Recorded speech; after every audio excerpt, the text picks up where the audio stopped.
Welcome to Brainfeed at Talks.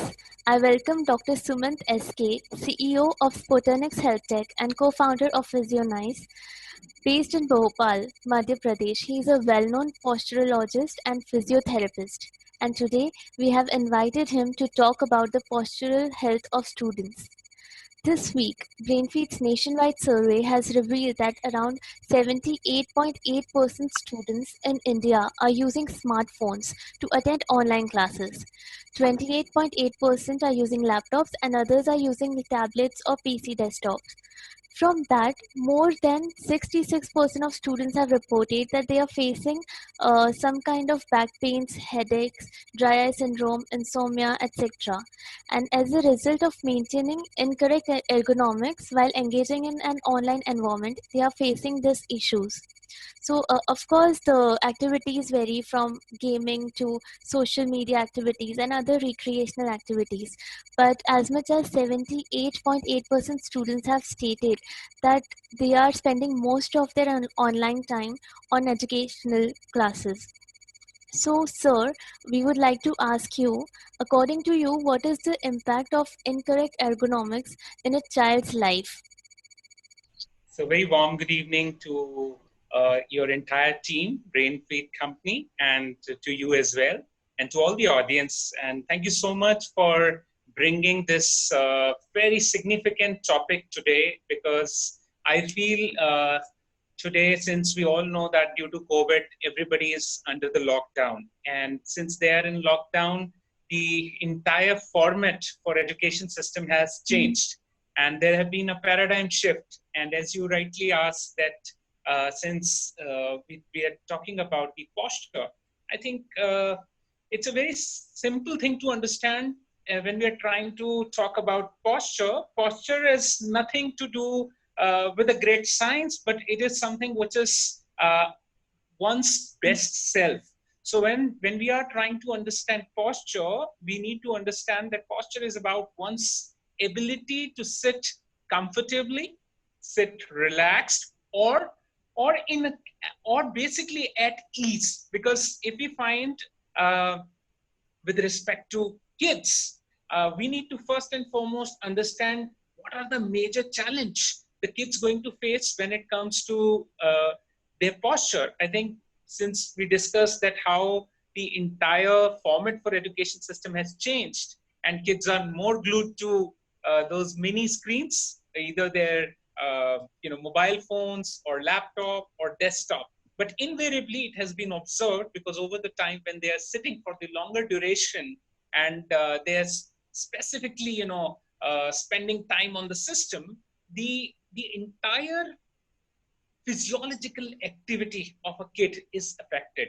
Not only with respect to the posture alone, because posture is only with respect to their sitting or their ability to sit at ease or sit with comfort. But if we see that the children's posture are compromised when they're sitting in front of either mobile phones or computers. And if we see that how the children, if we see elementary school children, whether boys or girls, we see everybody, they are bound to sit around the systems, because initially there was a concept that we wanted to make sure that the kids should not spend time in front of the screen. But now the timing in front of the screen have increased. But what we need to understand the kind of impact which it causes to a kid's life, because on an average, invariably in past, it was 2 hours of the screen exposure for every kid, apart from their studies, be it in the form of television, be it in the form of video games. It can be anything. But now, since they're spending more time on the digital platform, one, they're bound to have musculoskeletal disorder. So now when I say musculoskeletal disorder, which to be break down in a simpler manner, muscles and the skeletal system means their muscles and bones both are getting affected when they're sitting and spending time. So when I'm talking about musculoskeletal disorder, a simple problem, if I have to give you an example, can be a carpal tunnel syndrome, which can be just the wrist pain, because people who are using a lot of mouse and they're constantly keeping their hand extended, they're bound to have carpal tunnel syndrome, or they're bound to have some inflammation in their tendons, which is again soft tissues of our body, which is like, tendon, bursa, or muscles. And not only, the muscles part, when we, as I mentioned about the bony part, it affects the spinal posture because they are building a hunch. Hunch, when I'm saying the hunch at the cervical, what we also call as yippee hunch, it causes a bend in the neck and in the mid back because they're all the time sitting like this. Their shoulders are round and they're glued in front of the screen. So they most of the time is spent on screen, and while they're studying or while they're learning, they forget about their posture. And that can be one of the reasons for not only, as I mentioned, musculoskeletal disorders, but it will also bring other problems like headaches, migraines, stiff neck, trigger fingers, or though I would not say the kids would develop ganglion, which is like kind of a pea-sized hard lump, which develop while you use excessively your hands or wrist in a particular position. So this is basically can come and go, but primarily what has been observed that it affects their entire health. One, the obesity in the form of metabolic disorder because their physical activity is totally shunned while they are sitting in front of the computer. And others, as I mentioned about with respect to the spinal problems and specifically with respect to their way of their body, that how in the space their body represents. So if you see that the kids have become more slouch because they're spending more time in the sitting position.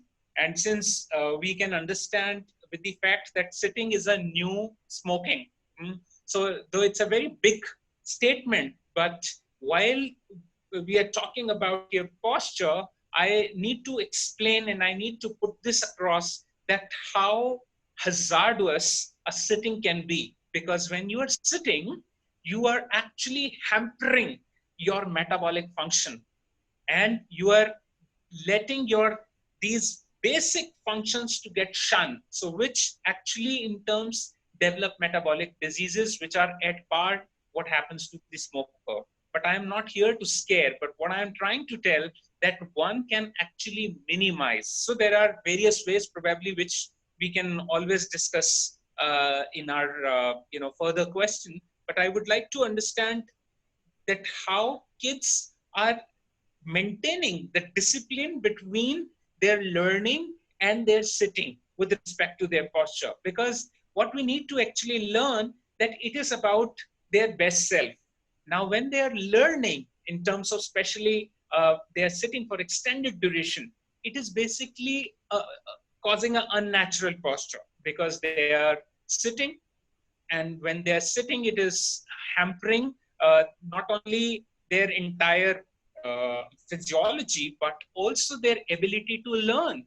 Because if you see, they are also developing stress. So stress is another problem, and then one, they are sitting all the time, which is also causing sluggishness. So ideally, what is required is to do certain modification, which we will discuss in our next question.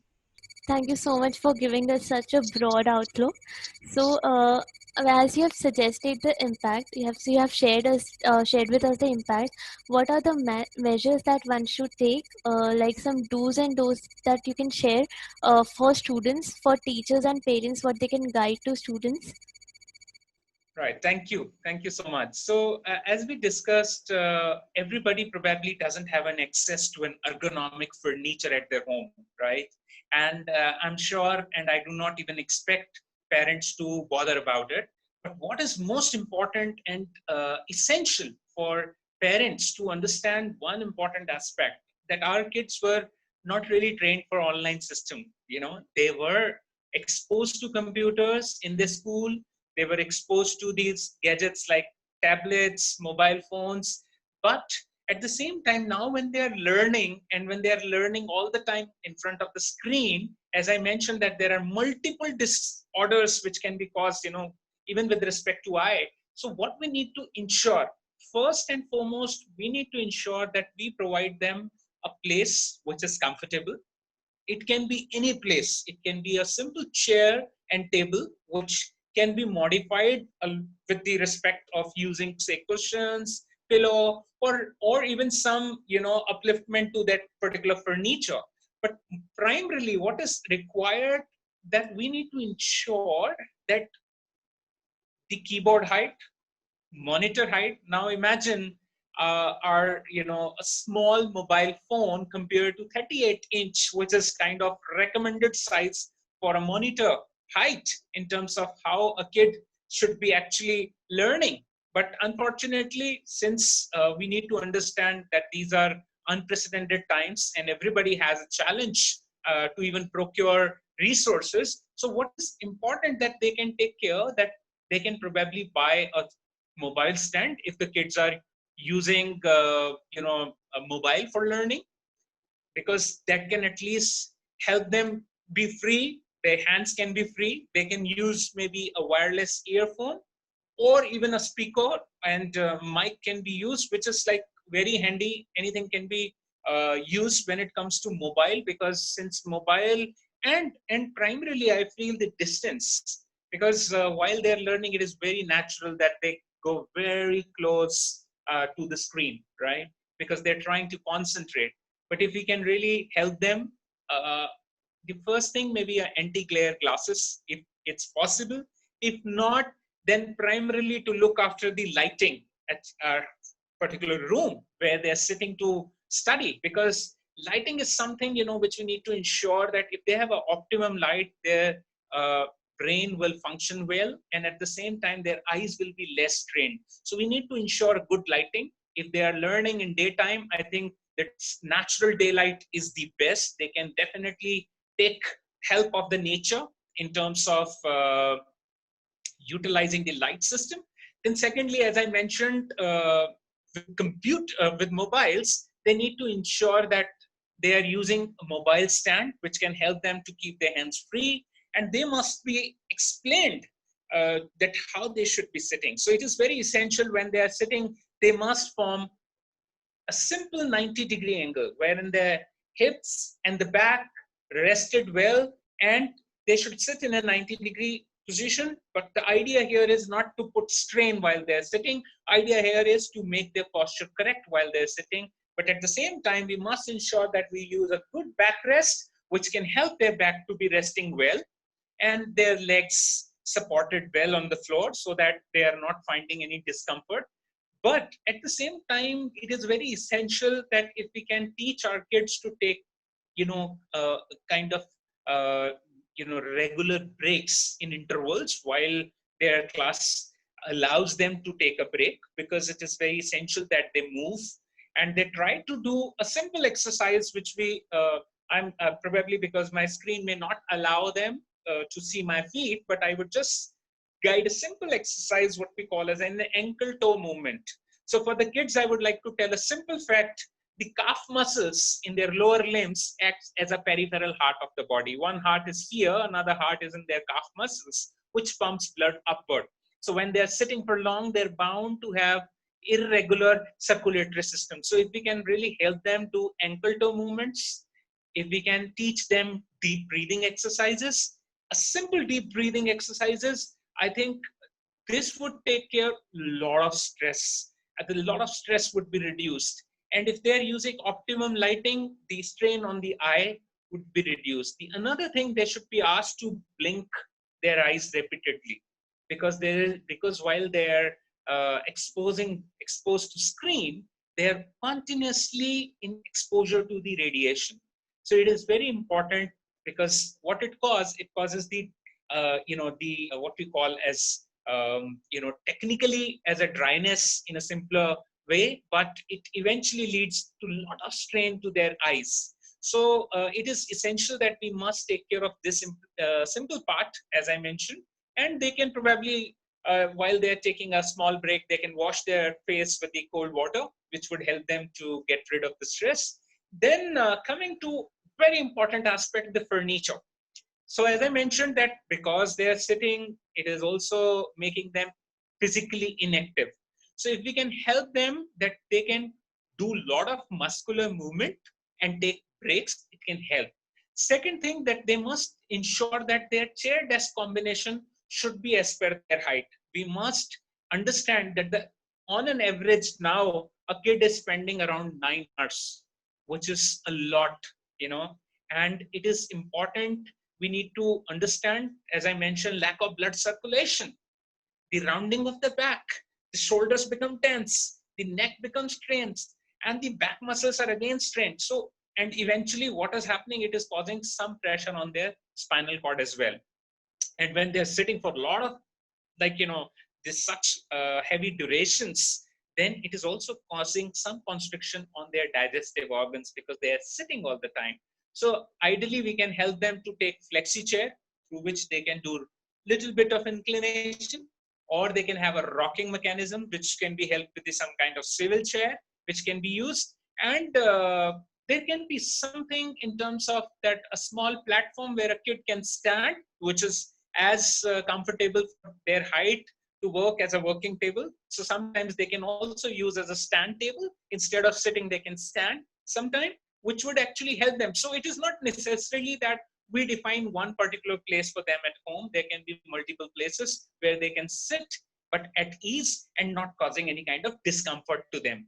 So what is important is that we need to also address and also supervise. I'm sure everybody cannot afford that time that they will continue to watch upon their kids. But if someone can at home can supervise their posture and help them, that guide children that they should not sit too close to the monitor, they must do eye breaks, they must stand up and stretch, so and they must wiggle, and they must do frequent blinking, and they must avoid using the mouse for a long period of time.